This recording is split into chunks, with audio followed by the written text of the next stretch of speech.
और खड़े होने के बाद इमाम अली मकाम की बारगाह में ज़ानुए अदब को तय करने के बाद बैठ गए। हजरत इमाम अली मकाम की बारगाह में कदमों में तलवार को रखा और तलवार को रखने के बाद कहा था, हुसैन तुम क्या समझते हो हम तुम्हें करबला के मैदान में छोड़कर के अपने बच्चों में चले जाएंगे? तुम क्या समझते हो तुम्हें करबला के मैदान में छोड़कर के अपने घरों को लौट जाएंगे? ना ना ना ना ना हुसैन, इस गुमान में मत रहना कि हम तुम्हें करबला के मैदान में छोड़ करके चले जाएंगे। हुसैन, अगर हबीब इब्ने मज़ाहिर से मैदाने महशर में अगर फातिमा ज़हरा ने पूछ लिया, बता तो सही दुनिया में मेरे बेटे से मोहब्बत करता था, बता तो सही दुनिया में मेरे बेटे से इश्क करता था, बता तो सही दुनिया में मेरे बेटे से यारी करता था, लेकिन जब करबला के मैदान में पानी बंद हुआ तो तुझे अपने बच्चे याद आ गए? करबला के मैदान में जब तीर मेरे बेटे की तरफ चले तो तुझे अपना कुर्बा याद आ गया? हबीब इब्ने मज़ाहिर ने कहा था, हुसैन ये मत समझना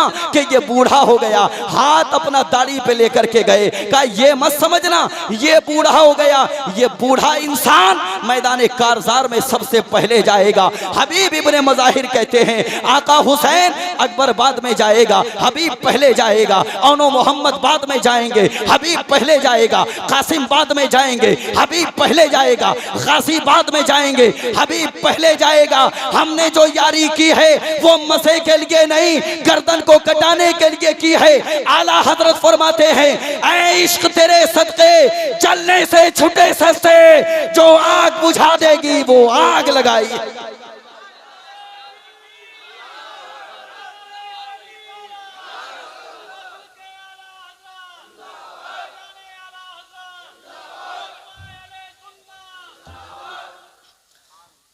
दसवीं मुहर्रम की शब है। मेरे इमाम ने फरमाया, फिर ऐसा करो, जाओ अपने अपने खैमों में चले जाओ और रात के दो हिस्से करो।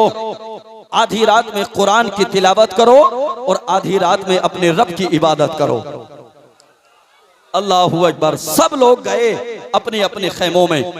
पूरी रात कुरान की तिलावत होती रही। आज हमारे घरों में कहां कुरान की तिलावत होती है जी? अगर किसी का इंतकाल हो जाए तब जाकर के हमारे घरों में कुरान पढ़ा जाता है। किसी के घर में अगर कुरान की तिलावत हो तो समझ लेना किसी का इंतकाल हो गया। हाँ, हमारे बाप का इंतकाल हो और हमने मिजाज बना रखा है जी, किसी का इंतकाल होता है हम कुरान की पेठी लाते हैं, मस्जिद में रख के आते हैं। बोलो है कि नहीं? ऐसा ही है ना? कुरान की पेठी लाएंगे, मस्जिद में रख के आएंगे, कुरान की पेठी लाएंगे, मस्जिद में रख के आएंगे। बाप का इंतकाल हुआ, लाओ कुरान की पेठी मस्जिद में रख के आओ। माँ का इंतकाल हुआ, लाओ कुरान की पेठी मस्जिद में रख के आओ। और कौम के जवानों कभी मस्जिद में जाकर के देख लिया करो, तुम्हारी कुरान की पेठियों ने कितना बड़ा अंबार लगा दिया है। न जाने कितने पारे ऐसे हैं जिनका एक मर्तबा भी पढ़ने के लिए आज तक नंबर नहीं आया है। अल्लाहु अकबर। इस रास्ते को बदलो, किसी और तरफ भी जाया करो। अगर कारी रिजवान फोन करके आपसे कहें, जनाबे वाला हमारे मदरसे में कुरान पढ़ने वाले बच्चे हैं, लेकिन जब वो कुरान पढ़ते हैं गर्मी का शिकार होते हैं, पंखे की जरूरत है, अगर ये जुमला आप तक पहुंचे, आप अपने बाप के नाम से मदरसे में लाकर के एक पंखा लगा देना। याद रखना, इधर तुम बाप के एहसाले सवाब के लिए मदरसे में लाकर के पंखा लगाओगे, कुरान पढ़ने वाले कुरान की तिलावत करेंगे, कुरान पढ़ने वालों का सीना बाद में ठंडा होगा। अल्लाह तेरे बाप की रूह को पहले तस्कीन अता फरमाएगा।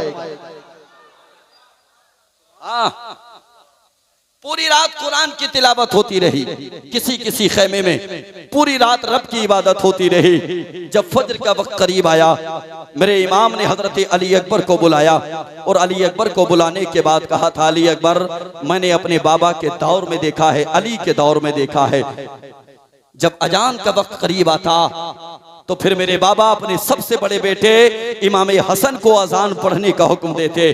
बेटे, करबला के मैदान में तुम ही मेरे बड़े शहजादे हो, इसलिए मैं तुम्हें हुक्म देता हूँ, जाओ करबला के मैदान में जाकर के अजान पढ़ करके आओ। अल्लाहु अकबर। और मेरे इमाम ने फरमाया था, अली अकबर, अजान पढ़ने के बाद जरा करबला का मुआना करके आना, करबला को देख करके आना, करबला की जमीन को देख करके आना। हजरत अली अकबर चले हैं, अजान फज्र पढ़ी है और फज्र की अजान पढ़ने के बाद आप करबला का मुआना करने के लिए गए। गए तो आपकी निगाहों के ने क्या देखा कि एक बूढ़ी औरत है जो करबला की जमीन को अपने दुपट्टे से साफ कर रही है, अपने दुपट्टे से साफ कर रही है। अल्लाह अकबर। ये बूढ़ी माई के करीब गए और जाकर के कहने लगे, कौन है माई, कहाँ की रहने वाली है, कहाँ से आई है, बता तो सही, करबला की जमीन को किस लिए साफ कर रही है। कोई जवाब ना मिला। हजरत अली अकबर वापस खैमा हुसैन में आए और आने के बाद सारा माजरा बयान किया। अर्ज किया, बाबा मैं गया था, कोई औरत थी जो करबला की जमीन को साफ कर रही थी। अल्लाह अकबर। इतना सुनना था,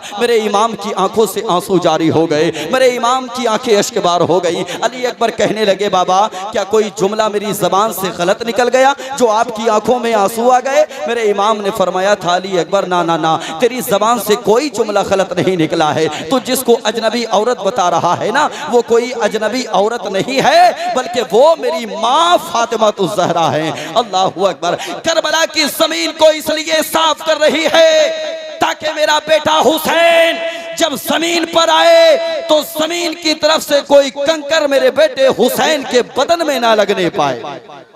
अल्लाह अकबर। ये माँ है, माँ जो बेटे का इतना ख्याल कर रही है। और कौम के जवानों, मैं तुमसे कहना चाहता हूं, अल्लाह ने अगर माँ सलामत रखी है ना, तो फिर जो नबी ने फरमाया कि उसके कदम के नीचे जन्नत है, उसको राजी करके अपनी जन्नत बना लो। हाँ, मिजाज बदलो। 500 रुपया हम अपने दोस्तों पे खर्च करके आएंगे। अगर सुबह में माई कहते बेटा 20 रुपया चाहिए, पापा मंगाना है, कहा नहीं जी हमारे पास नहीं है। क्या करेगा, इतनी दौलत का, मर जाएगा रे एक दिन, पता भी नहीं चलेगा। जनाजा लोग 4 कांधों पे रख के तेरा कब्रिस्तान लेके जाएंगे। क्या करेगा पैसे का? वो दौलत किस काम की जो माँ के काम ना आए? वो दौलत किस काम की जो बाप के काम ना आए? माँ बाप के प्यार को कमतर न समझना। माँ वो है, खुदा की कसम, बेटा चाहे कितना नालायक क्यों ना हो, उसके बावजूद भी माँ के दिल से दुआएं निकला करती हैं, बाप के दिल से दुआएं निकला करती हैं। हाँ, हमने देखा है, आवारा लड़कों को भी देखा है, बेहुदा लड़कों को भी देखा है, उसके बावजूद भी माँ बाप कभी चौराहे पे अपने बेटे की बुराई करता नजर नहीं आता। उसके बावजूद भी कभी माँ बाप उसको गालियां देता नजर नहीं आता। अल्लाह अकबर। गुस्से में भले ही आ जाए, लेकिन उसके बावजूद भी बेटे से प्यार करता है। और मेरी कौम के जवानों में आपसे कहना चाहूंगा, आप हुसैन के अगर दीवाने हो तो तुम्हारी जबान से तुम्हारे बाप को तकलीफ नहीं होनी चाहिए। तुम हुसैन के अगर दीवाने हो, तुम्हारी जबान से तुम्हारी माँ को तकलीफ नहीं होनी चाहिए। तुम्हें हुसैन आजम का वास्ता इस अंदाज में जिंदगी गुजारो, जब तक जिंदा रहो लोग आपको देखें, नाज करें, दुनिया से चले जाओ, लोग कहें दुनियादार नहीं बल्कि मुस्तफा का वफादार गया है। नारे तकबीर, नारे रिसालत, मसलके आला हजरत, नारे तकबीर, नारे रिसालत। हाँ, मुस्तफा का वफादार गया है। अल्लाहू अकबर। मेरे इमाम ने फरमाया था, अजान पढ़ के आओ, अजान पढ़ के आए, करबला की रुदाद आकर के सुनाई। एक वक्त ऐसा भी आया करबला के मैदान में, एक सुबह ऐसी भी नमूदार हुई, अचानक एक बच्ची दूसरे खेमे से निकलने के बाद खेमे हुसैन में आ गई। और जैसे ही खेमे हुसैन में आई, अल्लाहू अकबर, सैयदा ज़ैनब कुरान की तिलावत कर रही हैं। मैं कौम की शहजादियों से भी कहना चाहूँगा, तुम भी अगर कुरान पढ़ना जानती हो तो कुरान की तिलावत किया करो। और मैं खास करके वालिदैन से कहना चाहूँगा, तुम्हारा बेटा रात में 2 बजे सोता है, फजर की नमाज नहीं पढ़ता, वो सुबह को 8 बजे सो करके उठता है, कौन जिम्मेदार है? और सिर्फ बेटे का ये हाल नहीं है, बेटी भी रात में ताखीर से सोती है, सुबह को नमाज नहीं पढ़ती, 8 बजे सो करके उठती है। वो माँ जिसको तरबियत करनी चाहिए थी, वो खुद उठ जाती है, उठने के बाद किचन में जाके चाय बनाती है। बेटा सो रहा है, चाय बनाती है, बेटी सो रही है। ना मेरी कौम की शहजादी, इनके लिए चाय बनाने की जरूरत नहीं है, बल्कि बेटे को उठा और फजर की नमाज पढ़ने के लिए मस्जिद में भेज, बेटी को उठा, घर में मुसल्ला बिछा, एक तरफ तेरा मुसल्ला होगा, एक तरफ तेरी बेटी का मुसल्ला होगा, एक तरफ बाप भी मस्जिद में जाएगा, दूसरी तरफ बेटा भी मस्जिद में जाएगा। अपने हाथों को उठाने के बाद दुआएं करोगे, याद रखना तुम्हारे हाथ नीचे बाद में आएंगे, अल्लाह की रहमतों के खजाने पहले खोल दिए जाएंगे।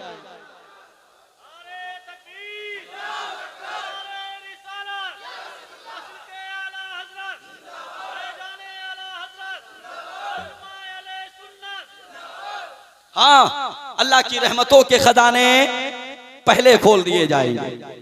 बच्ची आई, सैयदा ज़ैनब कुरान की तिलावत कर रही हैं। अल्लाहू अकबर। सैयदा ज़ैनब के करीब आकर के खड़ी हो गई। सैयदा ज़ैनब ने फरमाया था, बेटी कौन हो, कहाँ की रहने वाली हो, कहाँ से आई हो, बताओ तो सही। सैयदा ज़ैनब ने जब इतना कहा था, वो बच्ची कहने लगी, माई ये जो सामने खेमा नजर आता है ना, उस खेमे से चल कर के आपके खेमे में आ गई, इतना सुनना था। सैयदा ज़ैनब ने फरमाया, बेटी फिर तो तुम हमारे खेमे में मेहमान बन के आई हो, और याद रखना हमारे खेमे में अगर कोई मेहमान बन के आता है वो खाली हाथ वापस नहीं किया जाता। लेकिन आज हम शर्मिंदा हैं बेटी, हमारे खेमे में एक घूंट पानी नहीं कि तुझको पिला दिया जाए, एक रोटी का टुकड़ा नहीं कि तुझको खिला दिया जाए। अल्लाहू अकबर, अल्लाहू अकबर। सैयदा ज़ैनब ने इतना ही कहा था, अचानक देखा निगाहों के सामने हजरत सकीना आ रही हैं। सकीना निकल के जा रही हैं। हजरत ज़ैनब ने देखा सकीना के कानों में दो दो वालियां हैं। सैयदा ज़ैनब ने हजरत सकीना को आवाज दी। हजरत सकीना हाजिर हुई। आने के बाद कहा, जी फूफी जान किस लिए बुलाया है? सैयदा ज़ैनब ने फरमाया था, सकीना ये जो तुम्हारे कानों में दो दो वालियां हैं ना, एक एक वाली निकाल करके दो। इस बच्ची को देखो, ये दूसरे खेमे से चल करके अपने खेमे में आई है, ये अपने यहाँ मेहमान बन करके आई है। और तुम तो जानती हो ना, हमारे खेमे में अगर कोई मेहमान बन के आए तो उसको खाली हाथ नहीं लौटाया जाता। सैयदा सकीना के कानों से बालियां निकाली। सैयदा ज़ैनब ने अपने हाथों से उस बच्ची के कानों में डाली, और जब बच्ची वो चलने लगी, सैयदा ज़ैनब ने रोक करके कहा था, बेटी जा, मगर कभी वक्त मिले ना तो हमारे आबाई शहर मदीना शरीफ चले आना, हम तुझे दिखाएंगे कि कितने बड़े सखी हैं, हम तुझे दिखाएंगे हमारे यहाँ कैसी मेहमान नवाजी की जाती है। अल्लाहू अकबर। बच्ची ने कुछ सुना कुछ ना सुना। ये हजरत हुर की बेटी थी। हजरत हुर कौन थे? एक फौज के कमांडर थे, सिपा सालार थे। ये बच्ची जब अपने खेमे की तरफ जा रही थी, हजरत हुर अपनी फौज के दरमियान में खड़े हुए थे। बच्ची पे नजर पड़ी। आपने देखा बेटी जब घर से गई थी, खेमे से गई थी, कानों में बालियां नहीं थी, वापस आई है कानों में बालियां हैं। अल्लाहू अकबर। हजरत हुर ने अपने करीब बुलाया, और बुलाने के बाद फरमाया था, बेटी इधर से गई थी, कानों में बालियां नहीं थी, वापस आई है कानों में बालियां हैं, कहां से लेकर के आई है? अल्लाहू अकबर। बच्ची ने कहा था, बाबा वो जो सामने खेमा नजर आ रहा है ना, मैं उस खेमे में गई थी, उस खेमे में एक खातून मिली थी, बूढ़ी माई थी, बाल सफेद हो गए थे, कुरान की तिलावत कर रही थी। उसने कहा था, बेटी हमारे खेमे में तुम मेहमान बन करके आई हो, हमारे यहाँ मेहमानों को खाली हाथ नहीं लौटाया जाता। बाबा ये उसी माई ने मेरे कानों में बालियां डाली हैं। अल्लाहू अकबर। वो बच्ची कहती है, बाबा जब मैं वहां से चलने लगी, एक अजीब बात मेरे कानों से टकराई। उस माई ने कहा था, बेटी कभी अगर वक्त मिले तो हमारे आबाई शहर मदीना शरीफ चले आना, हम दिखाएंगे तुमको कि कैसी सखावत किया करते हैं। अल्लाहू अकबर। इतना सुनना था, हजरत हुर की चीख निकल गई। कहने लगे, बेटी तू जानती है वो खेमा किसका है? कहा नहीं बाबा मैं नहीं जानती खेमा किसका है। हजरत हुर ने कहा था, बेटी वो खेमा हुसैन का है।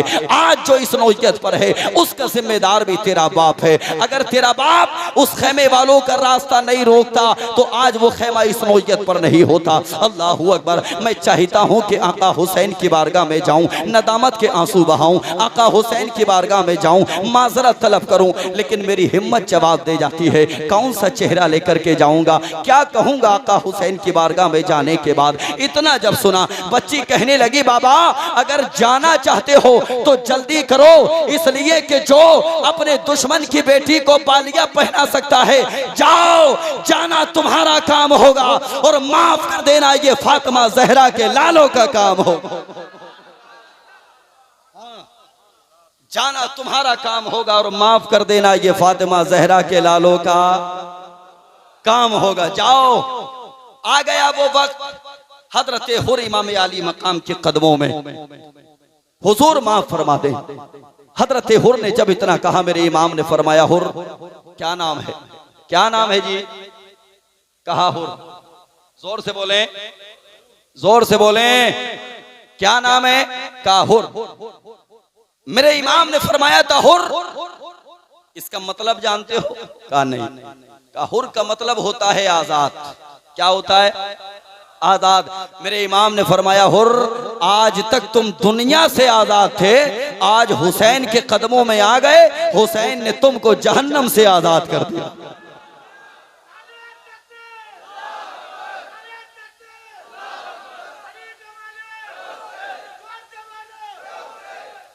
माशाअल्लाह। अल्लाह सलामत रखे इनको, साथ में जवाब देने वालों को भी सलामत रखे। मैं गुजारिश करूंगा जवानों, कभी भी ऐसी महफिल में आना हुआ करे तो नंगे सर मत आया करो, यकीनन नंगे सर मत आया करो। अगर अल्लाह तौफीक दे, जेब में रुमाल हो तो निकाल के सर पे रखो, खुदारा सर पे रखो, नहीं है पड़ोसी से मांग के देखो, शायद के मिल जाए। हुसैन की महफिल है, शायद के मिल जाए। और कभी भी आप नंगे सर ना आया करें, ये बड़ी अदब वाली महफिल है, उछल कूद वाली महफिल नहीं। ये आका हुसैन का जिक्र है, इसको अदब के दायरे में ये कुछ लोग शानदार लिबास पहन के बैठे हैं, शानदार अंदाज में बैठे हैं। अंदाज आपका भी बैठने का अच्छा है, लेकिन एक तरीका उसको कायम रखो। अल्लाह सलामत रखे। कुछ शहजादों ने अपने सरों को ढक लिया और कुछ ने नहीं भी ढका, मजबूरी शायद उनके साथ हो, लेकिन आइंदा याद रखें, अज़्म करके उठें, जब भी महफिल में आएंगे नंगे सर, वादा करें नंगे सर। अल्लाह सलामत रखे। मैं देखूं ना देखूं, ये उलमा देखेंगे, इंशाअल्लाह देखेंगे। बात और आगे बढ़ाई जाए या सलाम पढ़ लिया जाए? तैयार हैं? जोर से कह दें, हुसैन की बारगाह में हजरते हुर, हुजूर माफ फरमा दें। मेरे इमाम ने फरमाया जाओ, मैंने तुमको माफ फरमा दिया। कहा कहाँ जाऊं? कहा जाओ अपने कबीले में जाओ, अपने खेमे में जाओ। कहा नहीं जाऊंगा हुजूर, मैं आपके नाम पे कुर्बान होना चाहता हूं, आपके नाम पे गर्दन को कटाना चाहता हूं। हजरत हुर ने इतना कहा था, मेरे इमाम ने फरमाया था जाओ अपने खेमे में चले जाओ, अपने बच्चों के दरमियान में चले जाओ, अपनी बीवी के पास चले जाओ। कहा नहीं हुजूर, मैं आपके कदमों में कुर्बान होने के लिए आया हूँ, अपनी गर्दन को कटाना चाहता हूँ, जामे शहादत पीना चाहता हूँ। अल्लाहू अकबर। हजरत हुर ने इतना कहा था, हजरत हुर को मेरे इमाम ने इजाजत अता फरमाई। अल्लाहू अकबर। मेरे इमाम ने इजाजत अता फरमाई। जो ही हजरत हुर घोड़े पे सवार होने के बाद मैदान कारजार में गए, अम्र इब्ने साद ने देखा कि ये तो अभी तक हमारी तरफ था, मगर अब हुसैन की तरफ से आ रहा है। अल्लाहू अकबर। अम्र बिन साद ने अपने साथियों से कहा था, साथियों इसको ऐसा मजा चखाना है, इसको बताना है कि बेवफाई का सिला क्या होता है, बेवफाई का बदला क्या दिया जाता है, इसको ऐसा मजा चखाना है। अल्लाहू अकबर। तरह तरह के मंसूबे पैदा किए गए, लेकिन जब हजरत हुर मैदान कारजार में पहुंचे, अम्र बिन साद की तरफ से जितने हजरत हुर लड़ सकते थे, जितने अफराद से, उसका डबल करने के बाद अम्र बिन साद ने आपके मुकाबले में भेजा। और मुकाबले में जैसे ही भेजा, हजरत हुर ने जब अपनी तलवार को चलाया था, खुदा की कसम सबको फिन्नार कर दिया, फिन्नार कर दिया, फिन्नार कर दिया। अम्र बिन साद चीख के कहने लगा, हुर अभी तक तो इतनों को नहीं मार पाता था, उससे डबल को कैसे मार गिराया? हजरत हुर कहते हैं, अम्र बिन साद आज तक मैं तेरे टुकड़ों पे पलता था, लेकिन आज से मैं आका हुसैन के टुकड़ों पे पलने लगा।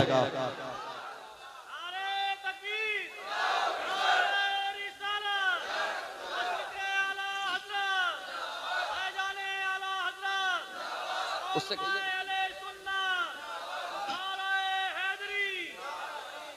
हाँ, आज से मैं करबला के हुसैन के टुकड़ों पे पलने लगा हूं। आप भी करबला के हुसैन का सदका खाते हैं ना? कोई बंदा ऐसा है कि जो नहीं खाता है?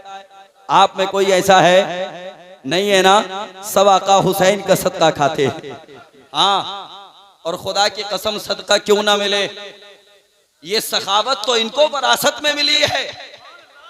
मक्का शरीफ की सरजमीन है, हातिम ताई का बेटा अदी जिसका नाम है, मजमे को इकट्ठा करने के बाद अपने बाप की सखावत के तस्करे करने लगा। कहने लगा मेरा बाप इतना सखी था, इतना सखी था, इतना सखी था। किसी ने जाकर के हुसैन से कहा, हुसैन उसी रास्ते से गुजर के आ रहे थे। हुसैन ने जब पूछा क्या मामला है, क्या बात है, क्या मुअम्मा है? कहा हुसैन हातिम ताई का बेटा है, अपने बाप की सखावत के तस्करे कर रहा है। मेरे हुसैन ने फरमाया शहर मेरे नाना का है और सखावत के तस्करे किसी और के बाप के हो रहे हैं। हुसैन गए और जाने के बाद कहा हातिम ताई के बेटे से बता तेरा बाप कितना सखी था। हातिम ताई का बेटा कहने लगा हुजूर मेरा बाप इतना सखी था, मेरे बाप के महल के 10 दरवाजे थे। अगर कोई फकीर पहले दरवाजे से आता, मेरा बाप इतना सखी था कि किसी को भेज करके भीख ना देता, खुद उठ करके जाता, साइल के सवाल को पूरा करता। वही फकीर अगर दूसरे दरवाजे से आता, मेरा बाप इतना सखी था,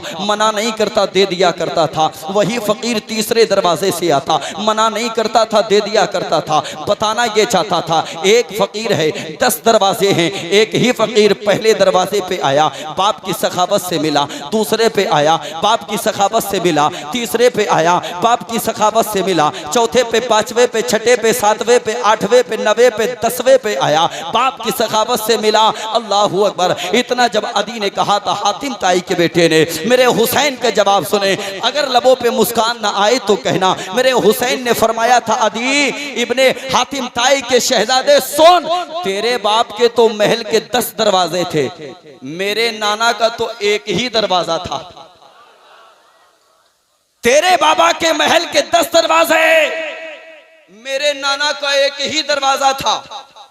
तेरे बाबा के दरवाजे पे एक फकीर 10 दरवाजे पे जाता, 10 मर्तबा मिलता, लेकिन मेरे नाना के एक ही दरवाजे पे अगर कोई फकीर आता, इतना दिया जाता कि फिर उसको किसी दूसरे दरवाजे पे जाने की जरूरत नहीं पड़ती। अल्लाहू अकबर। ये ऐसा दरवाजा था, जिस दरवाजे पे अबू बकर आए तो सदाकत के ताजदार बन गए, जिस दरवाजे पे उमर आए तो अदालत के ताजदार बन गए, जिस दरवाजे पे उस्मान आए तो सखावत के ताजदार बन गए, जिस दरवाजे पे अली आए तो शुजात के ताजदार बन गए और ज़हनियत को करीब करें, जिस दरवाजे पे बगदाद के गौसे आज़म आए तो करामत के ताजदार बन गए और करीब आए, जिस दरवाजे पे मोइनुद्दीन आए तो करीब नवाज बन गए और करीब आए, जिस दरवाजे पे इमाम अहमद रजा आए तो सारी दुनिया के लिए आला हजरत बन गए। ऐसा दरवाजा था मेरे नाना का।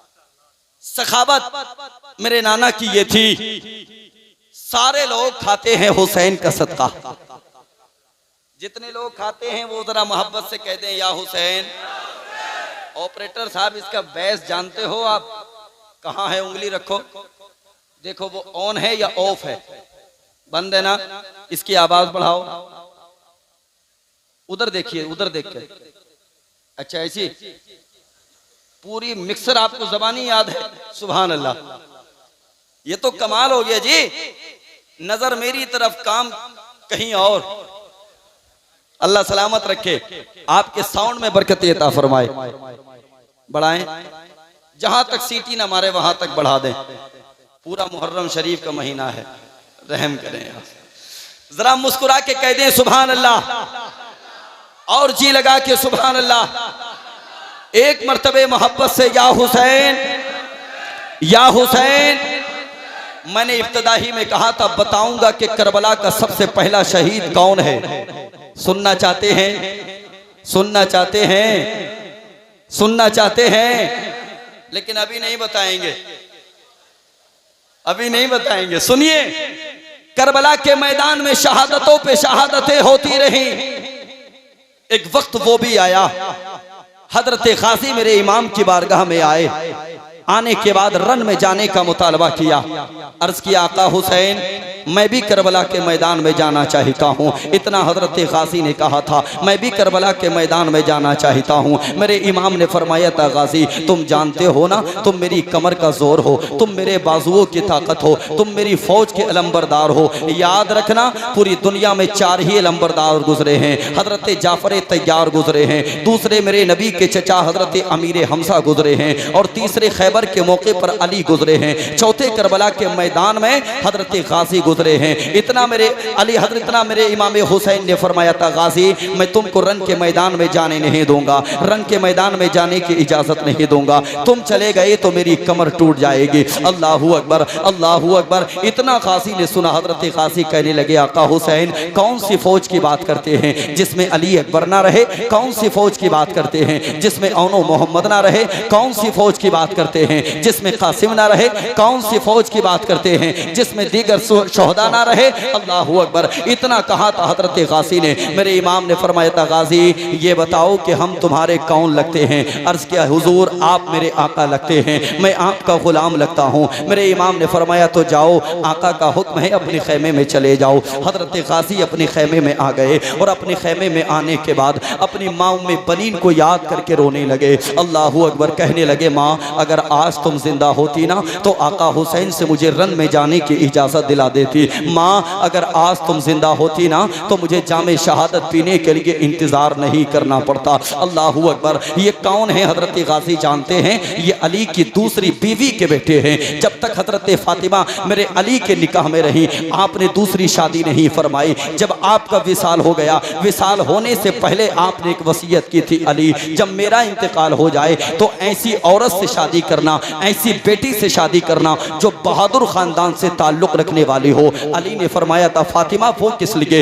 हजरत फातिमा अर्ज करती है, मेरे शोहरे सरताज, वो इसलिए अगर बहादुर खानदान की बेटी से शादी करोगे उसके शिकम से पैदा होने वाले बच्चे भी बहादुर पैदा होंगे और वो बहादुर बच्चे करबला के मैदान में मेरे बेटे हुसैन के काम आएंगे। अल्लाहु अकबर। ये गाजी हजरत उम्मे बनीन के बेटे हैं और हजरत उम्मे बनीन एक बहादुर खानदान से ताल्लुक रखने वाली औरत थी। अल्लाहु अकबर। हजरत गाजी, बचपन का ज़माना है, उम्मे बनीन ने अपने पास बुलाया और बुलाने के बाद कहा था, बेटे ये बताओ कि हुसैन तुम्हारे कौन लगते हैं? बच्चे थे, कहने लगे, माँ हुसैन मेरे भाई लगते हैं। उम्मे बनीन ने फरमाया, बताओ हसन तुम्हारे क्या लगते हैं? कहा हसन मेरे भाई लगते हैं। कहा सैयदा ज़ैनब तुम्हारी क्या लगती हैं? कहा सैयदा ज़ैनब मेरी बहन लगती हैं। उम्मे बनीन ने फरमाया था, शहजादे जाओ तख्ती और कलम लेकर के आओ, आज मुझसे वादा करो, लिख करके दो, आज के बाद कभी हुसैन को अपना भाई नहीं कहेंगे। अल्लाहु अकबर। इतना जब सुना हजरत गाजी कहने लगे, माँ अगर भाई को भाई ना कहेंगे तो फिर क्या कहेंगे? अल्लाहु अकबर। हजरत उम्मे बनीन बयान फरमाती हैं, बेटे तू हुसैन को भाई नहीं कह सकता, इसलिए कि हुसैन उस शहजादी की कौक से जन्म लिए हैं जो मोहम्मद अरबी की बेटी है। और याद रखना, तेरी माँ के दूध में और मोहम्मद अरबी की बेटी के माँ के दूध में जमीन आसमान का फर्क है। हम तो कहते हैं सारी दुनिया के माओ के दूध का तकद्दुस से एक तरफ, हजरत फातिमा तो ज़हरा के दूध का तकद्दुस से एक तरफ। याद रखना बेटे, हुसैन तुम्हारे भाई नहीं बल्कि हुसैन तुम्हारे आका लगते हैं। हसन तुम्हारे भाई नहीं, हसन तुम्हारे आका लगते हैं। सैयदा ज़ैनब तुम्हारी बहन नहीं बल्कि तुम उनके खादिम लगते हो। अल्लाहु अकबर। ये सबक जिस गाजी को दिया हो वो करबला के मैदान में भला कैसे गाजी इमाम अली मकाम की बारगाह में ज़ानुए अदब को तैना करता, लेकिन रो रहे थे अपने खैमे में आने के बाद, अपनी माँ को याद कर कर के रो रहे थे। तवज्जो मेरी तरफ कर लें, मैं उस तरफ लेकर के आपको जाना चाहता हूँ जिस तरफ जाकर के आपका ईमान ताज़ा होगा। अगर मुस्कुरा के आप या हुसैन कहना जानते हैं तो एक मर्तबा कह दें या हुसैन, और कह दें या हुसैन।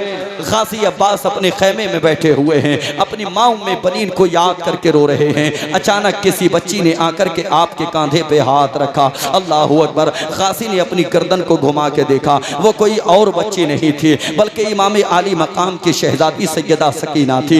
एक हाथ में कटोरा है, लकड़ी का प्याला है, अपने चचा की बारगाह में आई है, दूसरा हाथ चचा के कंधे पे रखा हुआ है। आने के बाद अल्लाहु अकबर खड़ी हो गई। हजरत गाजी ने फरमाया, बेटी किस लिए आना हुआ? सैयदा सकीना कहने लगी, चचा सारे खैमों में गई थी और जाने के बाद पानी का मुतालबा किया था, मैंने कहा था जाकर के पानी दो, सारे खैमों से यही जवाब मिला, सकीना अगर पानी होता तो तुझको जरूर दिया जाता, पानी अगर होता तो तुझसे बढ़ के नहीं था। सकीना खैमे में एक बूंद पानी नहीं है, तुझको पानी कहां से दिया जाए? अल्लाहु अकबर। सकीना ने जब इतना कहा था, हजरत गाजी बयान फरमाते हैं, बेटी 3 दिन हो गए पानी बंद हुए, आज मेरी बेटी को पानी की याद आई है, आज मेरी बेटी को पानी की जरूरत पेश आई है। सैयदा सकीना ने इतना सुना था, आंखों से आंसू जारी हो गए। अर्ज किया, चचा मैं अपने लिए पानी का मुतालबा करने नहीं आई हूँ, सकीना को प्यास लगती कयामत तक पानी का मुतालबा नहीं करती। गाजी फरमाते फिर किसके लिए पानी लेने आई हो?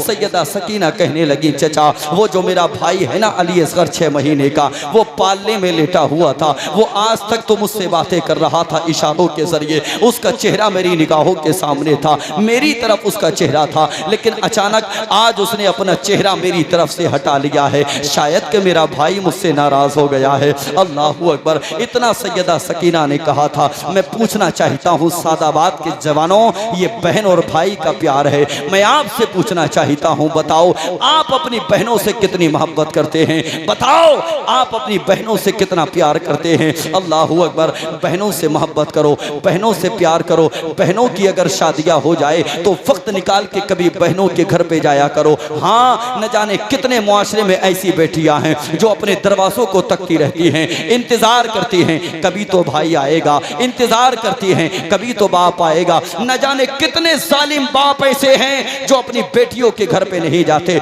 न जाने कितने जालिम भाई ऐसे हैं जो अपनी बेटियों को, अपनी बहनों के घर पे नहीं जाते। अल्लाहू अकबर। यार मेरे नबी ने तो यहाँ तक इरशाद फरमाया था, मेरे नबी ने फरमाया था, अगर तुम्हारे बाप का इंतकाल हो जाए तो तुम अपनी बहन का और ज्यादा ख्याल रखा करो, इसलिए कि तुम ख्याल रखोगे तो तुम्हारी बहन को तुम्हारे मरे हुए बाप की याद नहीं आएगी। अल्लाहू अकबर। मेरे नबी ने तो यहाँ तक फरमाया था, तुम अपनी बहन का इस अंदाज में ख्याल रखो कि तुम्हारी बहन को तुम्हारे बाप की याद नहीं आनी चाहिए। लेकिन मुआशरे में उल्टापन दिखाई देता है, मुआशरे में गड़बड़ी यही दिखाई देती है। आपके घर में जो चुटिया वाली आती है वो आपकी बहन से दूर करने की कोशिश करती है ना, वो कोशिश नहीं करती है। आप मर्द बन के नहीं रहते हो, आप हाकिम बन के नहीं रहते हो। वो भी तो किसी के घर को छोड़ के आई है, वो भी तो अपने बहन को छोड़ के आई है, अपने भाई को छोड़ के आई है, अपने बाप को छोड़ के आई है। अगर तूने अपनी बहन का हक अदा किया होता, तूने अगर अपनी बहन को हक दिया होता, याद रखना तेरे मुआशरे में ये गड़बड़ी पैदा नहीं होती। अल्लाहू अकबर। आज हमारी बहनें हमारे घरों पे आ जाएं तो हमें बोझ लगा करती हैं। हम सोचते हैं ये आज आई है शाम तक चली जाए। और मेरी कौम के जवानों, बहनें कभी तुमसे जमीन में हिस्सा लेने नहीं आती, बहनें कभी तुमसे जायदाद में हिस्सा लेने नहीं आती, बहनें कभी तुमसे दौलत का मुतालबा करने नहीं आती। वो आती हैं सिर्फ इसलिए वो देखना चाहती हैं बाप की चारपाई किस जगह पड़ा करती थी, वो देखने आती हैं बाप ने कौन सी जगह दरख्त लगाया था, वो देखने आती हैं बाप ने कौन सी दीवार को बनाया था। हाँ, आज महफिल हुसैन से वादा करके जाओ, अपनी बहनों से मोहब्बत भी करेंगे और बहनों का ख्याल भी रखेंगे इंशाअल्लाह। हाथ उठा के वादा करो इंशाअल्लाह बहनों का ख्याल रखेंगे। बहनें घर में आएंगी खुश हो जाएंगे, बहनों के घर पे भी जाएंगे इंशाअल्लाह। हाँ, बीवी किसी की मना नहीं करती कि बहन के घर पे नहीं जाना है, इसलिए कि उसको भी तो अपने भाई के घर पे जाना है। तुम जरा हाकिम बन के रहो, तुम जरा मर्द बन के रहो, तुमको जो काम करना है वो तुम करो। मिसाल आपने सुनी होगी, घर में मुर्गियां अजान देती हैं ना, मुर्गी अजान नहीं देनी चाहिए। अल्लाह ने आपको मर्द बनाया है तो मर्द बन के अपनी जिंदगी के लम्हात गुजारो, अपनी बहनों से प्यार करो, अपनी बहनों से मोहब्बत करो। हो सके तो वक्त निकाल के अपनी बहनों के घर पे जाया करो। सैयदा सकीना कहने लगी, चचा मैं अपने भाई के लिए पानी का मुतालबा करने आई हूँ, भाई को प्यास लगी है इसलिए पानी लेने आई हूँ। भाई के लबों पे पपड़ी जम गई, चचा जल्दी करो पानी लेकर के आओ। सैयदा सकीना ने इतना कहा था। हजरत गाजी फरमाते हैं, सकीना मैं पानी तुझे जरूर ला करके देता, मगर तेरे बाबा इमाम हुसैन ने मुझे रन में जाने से मना कर दिया है। अल्लाहू अकबर। इतना सुनना था, सैयदा सकीना वापस जाने लगी और जब वो वापस जा रही थी चंद जुमले उन्होंने बयान किए थे। कहा था, गाजी चचा मैं सारे खैमों में गई इस उम्मीद के साथ नहीं कि पानी मिलेगा, मगर आपके पास आई थी, ये उम्मीद लेके आई थी कहीं पानी मिले ना मिले, मगर चचा अब्बास के पास पानी मिलेगा। कोई पानी ला करके दे ना दे, मगर चचा गाजी पानी ला करके देगा। ये उम्मीद नहीं थी कि आपकी बारगाह से भी खाली हाथ वापस जाना पड़ेगा। अल्लाहू अकबर। इतना सुनना था, गाजी अब्बास की चीख निकल गई, अपने हाथों को फैलाया, बाजुओं को फैलाने के बाद कहा था, बेटी आजा मेरे गले से लग जा। सैयदा सकीना ने अपने दोनों हाथ अपने चचा गाजी के गले में डाले, दोनों मिलकर के रोने लगे। हजरत गाजी ने फरमाया था, सकीना ऐसा करो मैं तुम्हारे बाबा के खैमे में जाता हूँ, हो सके तो तुम भी पीछे से चले आना। अल्लाहू अकबर। इतना कहा, गाजी उठे, इमाम आली मकाम की बारगाह में गए, इमाम आली मकाम के खैमे में गए। गए और जाने के बाद ज़ानुए अदब तय किया, बैठ गए। मेरे इमाम ने देखा गाजी आए हैं, फरमाया गाजी तुम फिर आ गए, मैंने तुमसे मना किया था, मैं तुमको रन के मैदान में नहीं जाने दूंगा, तुम चले गए मेरी कमर टूट जाएगी, ना ना ना ना ना ना, मैं तुमको इजाजत नहीं दूंगा। अल्लाह अकबर, इतना सुनना था, गाजी खामोश है। पीछे से सैयदा सकीना आ गई, एक हाथ में कटोरा है, लकड़ी का प्याला है, दूसरे हाथ में मशकीज़ा है। मशकीज़ा ला करके गाजी के कांधे पे टांगा और टांगने के बाद कहा था चचा जल्दी करो पानी लेकर के आओ, जल्दी करो पानी लेकर के आओ। गाजी अब्बास ने अपनी नजरों को उठाया, इमाम अली मकाम की बारगाह की तरफ देखा, अर्ज किया हुसैन अगर रन के मैदान में जाता हूँ आपकी नाफरमानी होगी, अगर नहीं जाता हूँ आपकी बेटी की नाफरमानी होगी। गुलाम बीच में फंसा है, अब बताएं तो सही कि गाजी को करना क्या है। इतना मेरे इमाम ने सुना था। मेरे इमाम ने फरमाया था गाजी अब वही करो जो मेरी बेटी फातिमा तुमसे कह, मेरी बेटी सकीना तुमसे कहती है। अल्लाह अकबर, जाओ सकीना का कहना मानो। हजरत गाजी खैमे हुसैन से निकले, अपने खैमे में आए, तलवार उठाई, घोड़े पे सवार हुए, चलना चाहते थे। मेरे इमाम आ गए, आने के बाद फरमाया गाजी ये तलवार कहाँ लेकर के जा रहे हो? अर्ज किया हुसैन 22,000 का लश्कर है जो पहरा दे रहा है, पानी यूं ही थोड़ी मिल जाएगा, तलवार लेकर के जाना पड़ेगा। मेरे इमाम ने फरमाया था गाजी ये तलवार चला मत देना, अगर तुमने तलवार चला दी तो फिर मुअर्रिख जब तारीख लिखेगा वो कहेगा अली के बेटे करबला के मैदान में पानी के लिए लड़ते लड़ते मर गए। गाजी हम करबला के मैदान में पानी के लिए लड़ने नहीं आए हैं, मुस्तफ़ा के दीन के लिए लड़ने आए हैं, नाना की शरीयत के लिए लड़ने आए हैं, कुरान के लिए लड़ने आए हैं, इस्लाम की बका के लिए आए हैं, इस्लाम के तहफ़्फ़ुज़ के लिए आए हैं। गाजी तलवार मत चला देना। अल्लाहू अकबर, हजरत गाजी को रवाना कर रहे हैं इमाम अली मकाम। इमाम अली मकाम ने रवाना करने से पहले खैमे की शहजादियों को मुतवज्जे करने के बाद कहा था ओ शहजादियों अपने अपने खैमों से बाहर निकल करके देखो, तुम कहती थी ना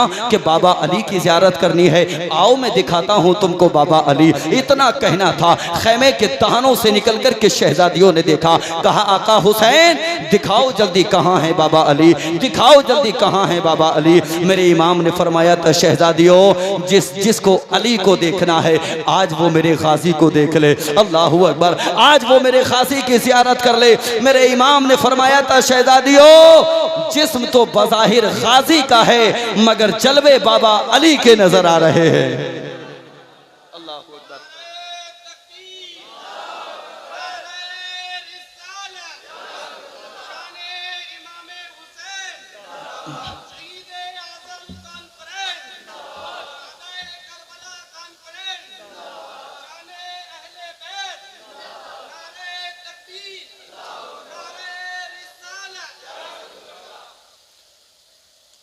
मेरे इमाम ने फरमाया जिस्म बज़ाहिर गाजी का है मगर जलवे बाबा अली के नजर आ रहे हैं। मैं बताऊंगा करबला का पहला शहीद, याद है ना? सुनेंगे? जरा हाथों को उठा के बताएं सुनेंगे। लेकिन अभी नहीं सुनाऊंगा, नहीं सुनाऊंगा अभी। गाजी अब्बास ने घोड़े को एड़ लगाई, पहुंचे नहरे फुरात, घोड़े को डाला, मशकीज़े में पानी भरा और भरने के बाद चलना चाहते थे। दिल में ख्याल पैदा हुआ गाजी तू तो नहरे फुरात में है, कम से कम तू तो पानी पी के चल। गाजी ने दोनों हाथों में पानी लिया, लबों से लगाना ही चाहते थे। सैयदा सकीना की प्यास याद आ गई, सैयदा सकीना की जबान से निकलने वाले जुमले याद आ गए। सकीना ने कहा था गाजी चचा जाओ जल्दी से पानी लेकर के आओ। हजरत गाजी ने पानी को नहरे फुरात में डाल दिया। फिर दिल में ख्याल पैदा हुआ गाजी तूने अगर पानी नहीं पिया तो क्या हुआ, ये जानवर तेरे साथ में आया है, कम से कम अपने घोड़े को पानी पिलाता चल। तारीख बताती है हजरत गाजी ने अपने घोड़े का चेहरा पानी की तरफ किया, लेकिन घोड़े ने चेहरे को उठा लिया। चेहरा घोड़े का पानी की तरफ किया, लेकिन घोड़े ने चेहरे को उठा लिया। 3 मरतबा ऐसा किया, तीनों मरतबा उठा लिया घोड़े ने चेहरे को। सकीना के खैमे की तरफ देखा घोड़े ने, आंखों में आंसू हैं। गोया के घोड़ा कहना चाहता है, गाजी जिस खेमे की शहजादियों ने पानी ना पिया हो, उस खेमे के जानवरों को पानी पीने की इजाजत नहीं है। अल्लाहू अकबर। ये कहना चाहता है, तिश्ना लबों ने होठ न रखे फुरात पर, तारीख में ये पानी की पहली शिकस्त है। हाँ, तिश्ना लबों ने होठ न रखे फुरात, तारीख में ये पानी की पहली शिकस्त है। तारीख में ये पानी की पहली शिकस्त है। 1 घंटे का वक्त दिया था आपको, पता भी नहीं चला 50 मिनट हो गए। देख लें आप कितने हो गए जी, पता भी नहीं चला। पता चला किसी को? सबका दिल लगा है, कुछ नॉलेज बढ़ी, मालूमात में इजाफा हुआ। अब इसको शॉर्ट कीजिएगा और करबला का पहला शहीद सुनिए। बोलिए। अच्छा, आप नहीं सुनेंगे पहला शहीद कौन था? सुनेंगे? सुना दें, सुना दें। मेरे इमाम ने रन के मैदान में जाना चाहा, हजरत हबीब इब्ने मज़ाहिर आगे आ गया, जो बचपन के साथी थे, बचपन के दोस्त थे, बचपन के यार थे, जिन्होंने हुसैन से इश्क किया था। इश्क आप भी इश्क करें। हजरत हबीब इब्ने मज़ाहिर आगे आए। आने के बाद कहने लगे, हुजूर रन के मैदान में आप नहीं बल्कि मैं जाऊंगा। चचा मियाँ की उम्र भी 60 साल होगी शायद, ज्यादा है। अब माशाल्लाह 70-75 साल के हबीब इब्ने मज़ाहिर हाथ में लाठी लेके आए और आने के बाद कहने लगे, हुसैन रन के मैदान में पहले मैं जाऊंगा। मेरे इमाम ने फरमाया था, आप हमारे बुजुर्ग हैं, आप ना जाएं, मेरे यार तुम ना जाओ। कहा नहीं, पहले हबीब जाएगा। अल्लाहू अकबर। मेरे इमाम की बारगाह में अर्ज किया, हुजूर आप मुझे तैयार करके घोड़े पे सवार कर दें। मेरे इमाम ने घोड़े पे सवार करना चाहा। तारीख बताती है, हजरत हबीब इब्ने मज़ाहिर कहते हैं, हुजूर एक तमन्ना है अगर पूरी हो जाए, एक ख्वाहिश है अगर पूरी हो जाए। तारीख बताती है, हजरत हबीब इब्ने मज़ाहिर ने अरीज़ा पेश किया, हुजूर अपने कदम को हटाएं। हुसैन ने कदम को हटाया। हबीब इब्ने मज़ाहिर आगे बढ़े। बढ़ने के बाद हुसैन के कदम के नीचे की मट्टी को उठाया और उठाने के बाद अपने सर पे रख लिया, अपने लबों से लगा लिया। जो बचपन में किया करते थे वो आज आखिरी बार करके जा रहे हैं हजरत हबीब इब्ने मज़ाहिर। तारीख बताती है, जब रन के मैदान में आप पहुंचे तो अम्र बिन साद ने अपने साथियों से कहा, देखो हुसैन की तरफ से जवान नहीं बूढ़ा आया है, ये 70-75 साल का बूढ़ा हमसे क्या लड़ेगा। अल्लाहू अकबर। एक शख्स आगे बढ़ा और आगे बढ़ने के बाद अम्र बिन साद से कहने लगा, अम्र बिन साद सुन, हुसैन ने हमारे हुर को तोड़ लिया है, हम भी इस बूढ़े को पानी का लालच देके इसको अपनी तरफ कर लेते हैं, बदला बराबर हो जाएगा। हमारा हुर उस तरफ चला गया, ये बूढ़ा हमारी तरफ पानी के लालच में आ जाएगा। अल्लाहू अकबर। पानी का लालच देना चाहा। तारीख बताती है, हबीब इब्ने मज़ाहिर ने कोई लालच एक्सेप्ट नहीं किया। हबीब इब्ने मज़ाहिर जो कि 70 से 75 साल के मैदान करबला में 40 से ज़ायद यजीदियों को हबीब इब्ने मज़ाहिर की तलवार ने फिन्नार कर दिया था। अल्लाहू अकबर। बुजुर्गी के आलम में 40 से ज़ायद लोगों को फिन्नार किया था। तारीख बताती है, फिर उसके बाद रब को कुछ और ही मंजूर था, जामे शहादत पीना था। अदरिकनी या हुसैन कह करके आप जमीन पर तशरीफ लाए। हुसैन कहाँ हो, मुझे आकर के संभालो। हुसैन अपने खैबे से निकले और निकलने के बाद कहते चले गए मैदान कारज़ार में, कहाँ है मेरा यार, कहाँ है मेरा यार, कहाँ है मेरा यार। हबीब इब्ने मज़ाहिर ने कहा था, हुसैन मैं उसी जगह हूँ जिस जगह अली अकबर ने अजान पढ़ी थी, जिस जगह माँ फातिमा अपने दुपट्टे से करबला की जमीन को साफ कर रही थी। अल्लाहू अकबर। मेरे इमाम